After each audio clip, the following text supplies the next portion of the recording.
आज की सभा के अध्यक्ष महोदय, उपस्थित सभी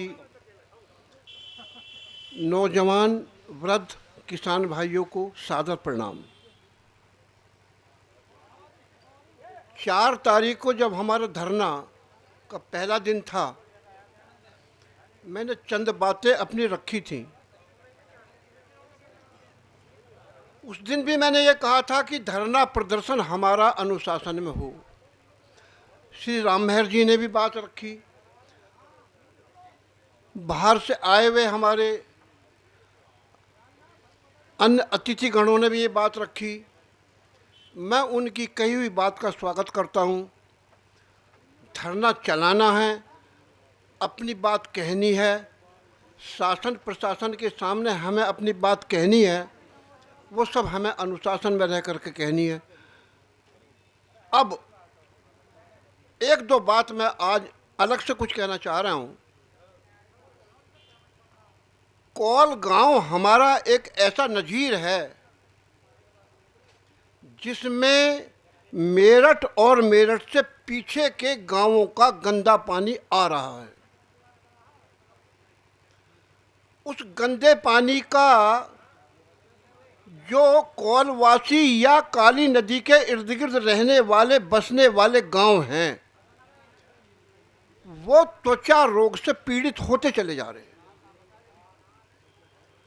जब औद्योगिक गलियारा हमारे इस भूमि पर बनेगा और उसके निकला हुआ अपशिष्ट कचरा, गंदा पानी, धुआं यहाँ हमारे वातावरण में जाएगा, काली नदी में पड़ेगा या हमारे इस भूजल स्तर तक पहुँचेगा, तो शायद उससे प्रभावित हम भी होंगे। इस बात को, इस नज़रिए को देखते हुए हमें ये कहने में कोई दिक्कत नहीं है कि हमें अपनी भूमि नहीं देनी। दूसरी बात, 4 तारीख को भी मैंने ये बात कही थी, आज फिर कह रहा हूँ। पहली बात तो यह है कि हमें किसी कीमत पर अपनी ज़मीन नहीं देनी है। यदि किन्हीं कारणवश,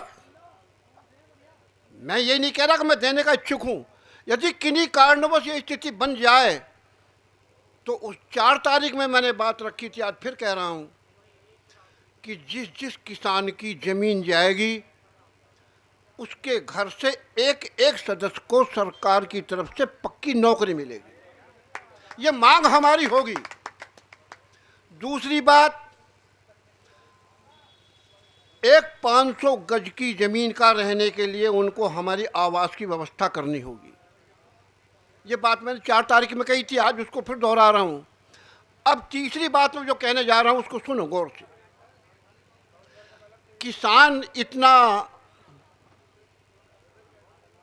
बेबस है, अपनी उत्पादित वस्तु का मूल्य निर्धारित नहीं कर पाता।